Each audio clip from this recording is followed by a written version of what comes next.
Wrong rotation is deceptive because the wheel may look smooth, move some air and make a normal motor sound. Yet pressure and airflow can collapse, and the motor or drive may be overloaded. Do not decide by sound or by a loose memory of clockwise. Build a rotation evidence set, exact viewing side, manufacturer arrow, wheel geometry, electrical architecture and measured result. Clockwise from one side is counterclockwise from the other. Before discussing direction, label the observation point, drive side, inlet side or discharge side, exactly as the manufacturer defines it. Put the camera or observer marker on that side and keep it fixed. A direction statement without a viewing side is incomplete and can turn a correct fan into an apparent fault.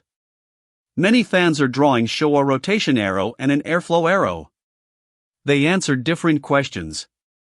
The curved arrow describes impeller motion from a defined viewpoint, the straight arrow describes the intended movement of air through the assembly. Photograph both labels and the model identity before startup.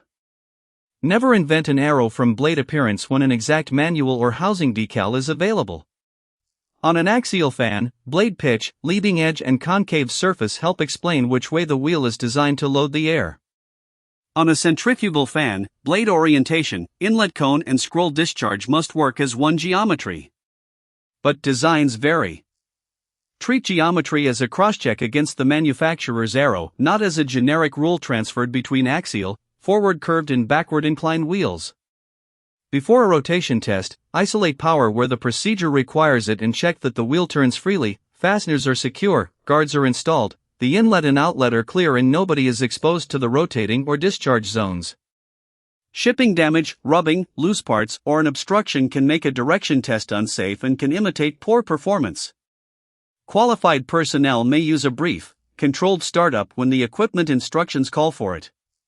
Observe from the documented side, outside the hazard zone, then stop and isolate energy before any correction.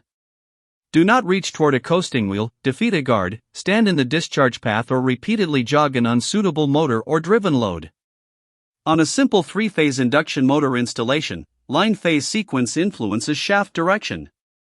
A rated phase sequence instrument can help predict the result before coupling or startup. But motor lead order, a reversing starter, a variable frequency drive and programmed logic can change the relationship. The final proof is the actual impeller direction, from the specified viewing side, under the approved commissioning method. Many manufacturer instructions reverse a three-phase induction motor by interchanging any two motor power leads. That action belongs to qualified personnel after disconnecting, locking out and verifying zero voltage. With a variable frequency drive or special controller, follow its documentation and the fan OEM's instructions. Do not move conductors on an assumed side of the drive or bypass phase protection.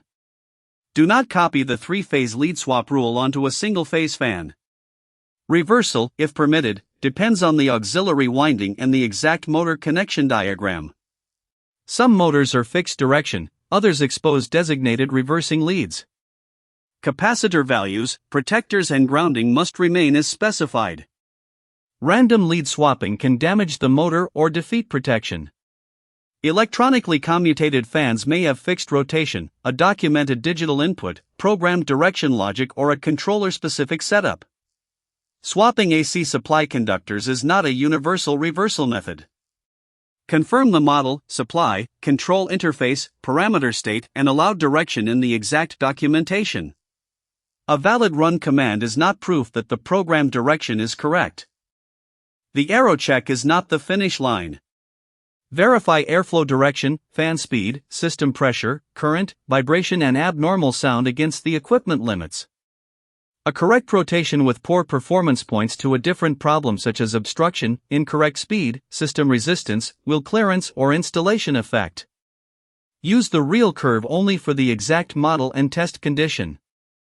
Record the model, observation side, photo of the rotation and airflow arrows, measured phase sequence where applicable, before and after lead positions, control parameters, RPM, current and pressure or airflow result. That packet prevents the same ambiguity at the next service visit. Fix the viewpoint, prove the arrow, then verify the measured result.